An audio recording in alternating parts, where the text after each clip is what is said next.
வேதம் வாசிப்போம். தினமொரு அதிகாரம். புதிய ஏற்பாடு. மார்க்கு எழுதின சுவிசேஷம். அதிகாரம் 10. அவர் அவ்விடம் விட்டெழுந்து யோர்தானுக்கு அக்கறையுள்ள தேசத்தின் வழியாய் யூதேயாவின் எல்லைகளில் வந்தார். ஜனங்கள் மறுபடியும் அவரிடத்தில் கூடி வந்தார்கள். அவர் தம்முடைய வழக்கத்தின்படியே அவர்களுக்கு போதித்தார். அப்பொழுது பரிசேயர் அவரை சோதிக்க வேண்டுமென்று அவரிடத்தில் வந்து, புருஷனானவன் தன் மனைவியை தள்ளிவிடுவது நியாயமா என்று கேட்டார்கள். அவர் பிரதியுத்தரமாக, மோசே உங்களுக்கு கட்டளையிட்டிருக்கிறது என்ன என்று கேட்டார். அதற்கு அவர்கள், தள்ளுதற் சீட்டை கொடுத்து அவளை தள்ளிவிடலாம் என்று மோசே உத்தரவு கொடுத்திருக்கிறார் என்றார்கள்.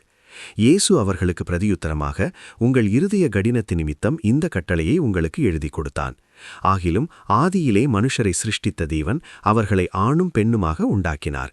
இது நிமித்தம் புருஷனானவன் தன் தகப்பனையும் தாயையும் விட்டு தன் மனைவியோட இசைந்திருப்பான்.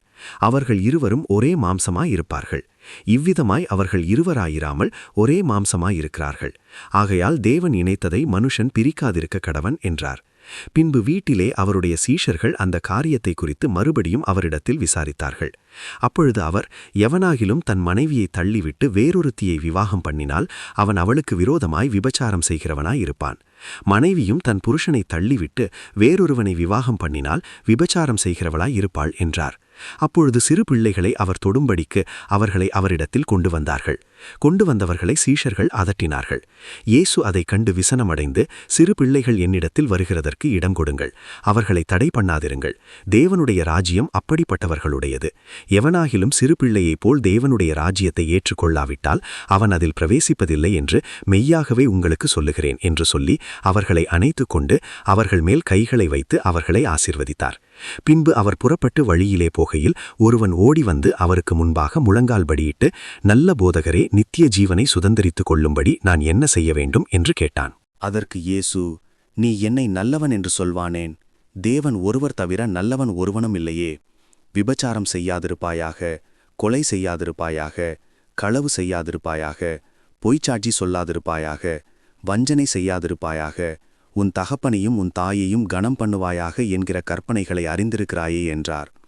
அதற்கு அவன், போதகரே, இவைகளையெல்லாம் என் சிறுவயது முதல் கைக்கொண்டிருக்கிறேன் என்றான். இயேசு அவனை பார்த்து அவனிடத்தில் அன்பு கூர்ந்து, உன்னிடத்தில் ஒரு குறைவு உண்டு.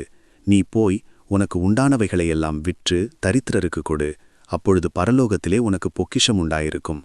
பின்பு சிலுவையை எடுத்துக்கொண்டு என்னை பின்பற்றி வா என்றார். அவன் மிகுந்த ஆஸ்தியுள்ளவனாயிருந்தபடியால் இந்த வார்த்தையை கேட்டு மனமடிந்து துக்கத்தோடே போய்விட்டான். அப்பொழுது இயேசு சுற்றி பார்த்து தம்முடைய சீஷரை நோக்கி, ஐஸ்வர்யம் உள்ளவர்கள் தேவனுடைய ராஜ்யத்தில் பிரவேசிக்கிறது எவ்வளவு அரிதாயிருக்கிறது என்றார். சீஷர்கள் அவருடைய வார்த்தைகளை குறித்து ஆச்சரியப்பட்டார்கள். இயேசு பின்னும் அவர்களை நோக்கி, பிள்ளைகளே, ஐஸ்வர்யத்தின் மேல் நம்பிக்கையாயிருக்கிறவர்கள் தேவனுடைய ராஜ்யத்தில் பிரவேசிப்பது எவ்வளவு அரிதாயிருக்கிறது. ஐஸ்வர்யவான் தேவனுடைய ராஜ்யத்தில் பிரவேசிப்பதை பார்க்கிலும் ஒட்டகமானது ஊசியின் காதிலே நுழைவது எளிதாயிருக்கும் என்றார். அவர்கள் பின்னும் அதிகமாய் ஆச்சரியப்பட்டு, அப்படியானால் யார் ரட்சிக்கப்படக்கூடும் என்று தங்களுக்குள்ளே சொல்லிக் கொண்டார்கள். இயேசு அவர்களை பார்த்து, மனுஷரால் இது கூடாததுதான், தேவனால் இது கூடாததல்ல, தேவனாலே எல்லாம் கூடும் என்றார். அப்பொழுது பேதுரு அவரை நோக்கி, இதோ நாங்கள் எல்லாவற்றையும் விட்டு உம்மை பின்பற்றினோமே என்று சொல்லத் தொடங்கினான். அதற்கு இயேசு பிரதியுத்தரமாக, என் நிமித்தமாகவும் சுவிசேஷத்து நிமித்தமாகவும் வீட்டையாவது, சகோதரரையாவது, சகோதரிகளையாவது, தகப்பனையாவது, தாயையாவது, மனைவியையாவது, பிள்ளைகளையாவது, நிலங்களையாவது விட்டவன் எவனும் இப்பொழுது இம்மையிலே துன்பங்களோடே கூட நூறத்தனையாக வீடுகளையும் சகோதரரையும் சகோதரிகளையும் தாய்களையும் பிள்ளைகளையும் நிலங்களையும் மறுமையிலே நித்திய ஜீவனையும் அடைவான் என்று மெய்யாகவே உங்களுக்கு சொல்லுகிறேன். ஆகிலும் முந்தினோர் அநேகர் பிந்தினோராயும் பிந்தினோர் அநேகர் முந்தினோராயும் இருப்பார்கள் என்றார். பின்பு அவர்கள் எருசலேமுக்கு பிரயாணமாய்ப் போகையில் இயேசு அவர்களுக்கு முன்னே நடந்து போனார். அவர்கள் திகைத்து அவருக்கு பின்னே பயத்தோடே போனார்கள். அப்பொழுது அவர் 12 அழைத்து தமக்கு சம்பவிக்கப் போகிறவைகளை அவர்களுக்கு மறுபடியும் சொல்லத் தொடங்கினார். இதோ எருசலேமுக்கு போகிறோம். அங்கே மனுஷகுமாரன் பிரதான ஆசாரியரிடத்திலும் வேதபாரகரிடத்திலும் ஒப்புக் கொடுக்கப்படுவார். அவர்கள் அவரை மரண ஆக்கினைக்குள்ளாக தீர்த்து புறதேசத்தாரிடத்தில் ஒப்புக் கொடுப்பார்கள். அவர்கள் அவரை பரியாசம் பண்ணி அவரை வாரினால் அடித்து அவர் மேல் துப்பி அவரை கொலை செய்வார்கள். ஆகிலும் 3ஆம் நாளிலே அவர் உயிரோடே எழுந்திருப்பார் என்றார். அப்பொழுது செபதேயுவின் குமாரராகிய யாக்கோபும் யோமானும் அவரிடத்தில் வந்து, போதகரே, நாங்கள் கேட்டுக்கொள்ளப் போகிறதே நீர் எங்களுக்கு செய்ய வேண்டும் என்று விரும்புகிறோம் என்றார்கள். அவர் அவர்களை நோக்கி, நான் உங்களுக்கு என்ன செய்ய வேண்டும் என்று விரும்புகிறீர்கள் என்று கேட்டார். அதற்கு அவர்கள், உமது மகிமையிலே எங்களில் ஒருவன் உமது வலது பாரிசத்திலும் ஒருவன் உமது இடது பாரிசத்திலும் உட்கார்ந்திருக்கும்படி அருள் செய்ய வேண்டும் என்றார்கள். இயேசு அவர்களை நோக்கி, நீங்கள் கேட்டுக்கொள்ளுகிறது இன்னது என்று உங்களுக்கே தெரியவில்லை. நான் குடிக்கும் பாத்திரத்தில் நீங்கள் குடிக்கவும் நான் பெறும் ஸ்நானத்தை நீங்கள் பெறவும் உங்களால் கூடுமா என்றார். அதற்கு அவர்கள், கூடும் என்றார்கள். இயேசு அவர்களை நோக்கி, நான் குடிக்கும் பாத்திரத்தில் நீங்கள் குடிப்பீர்கள், நான் பெறும் ஸ்நானத்தையும் நீங்கள் பெறுவீர்கள். ஆனாலும் என் வலது பாரிசத்திலும் என் இடது பாரிசத்திலும் உட்கார்ந்திருக்கும்படி எவர்களுக்கு ஆயத்தம் பண்ணப்பட்டிருக்கிறதோ அவர்களுக்கே அல்லாமல் மற்றொருவருக்கும் அதை அருளுவது என் காரியமல்லா என்றார். மற்ற 10 பேரும் அதை கேட்டு யாக்கோபின் மேலும் யோவானின் மேலும் எரிச்சலானார்கள்.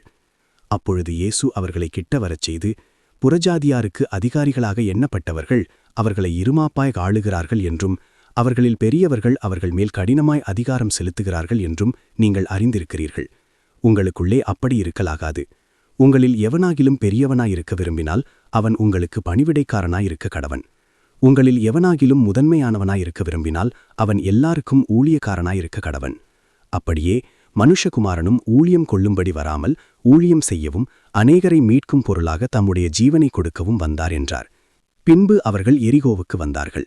அவரும் அவருடைய சீஷர்களும் திரளான ஜனங்களும் எரிகோவை விட்டு புறப்படுகிறபோது திமேயுவின் மகனாகிய பர்திமேயு என்கிற ஒரு குருடன் வழியருகே உட்கார்ந்து பிச்சை கேட்டுக்கொண்டிருந்தான்.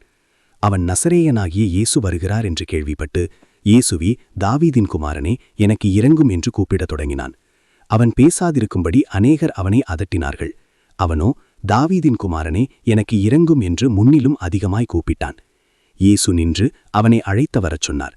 அவர்கள் அந்த குருடனை அழைத்து, திடன்கொள், எழுந்திரு, உன்னை அழைக்கிறார் என்றார்கள். உடனே அவன் தன் மேல் வஸ்திரத்தை எறிந்துவிட்டு எழுந்து இயேசுவினிடத்தில் வந்தான். இயேசு அவனை நோக்கி, நான் உனக்கு என்ன செய்ய வேண்டும் என்றிருக்கிறாய் என்றார். அதற்கந்த குருடன், ஆண்டவரே, நான் பார்வை அடைய வேண்டும் என்றான். இயேசு அவனை நோக்கி, நீ போகலாம், உன் விசுவாசம் உன்னை ரட்சித்தது என்றார். உடனே அவன் பார்வையடைந்து வழியிலே இயேசுவுக்கு பின் சென்றான். ஆமேன். கர்த்தருடைய ஆசீர்வாதம் உங்கள் மேலிருப்பதாக.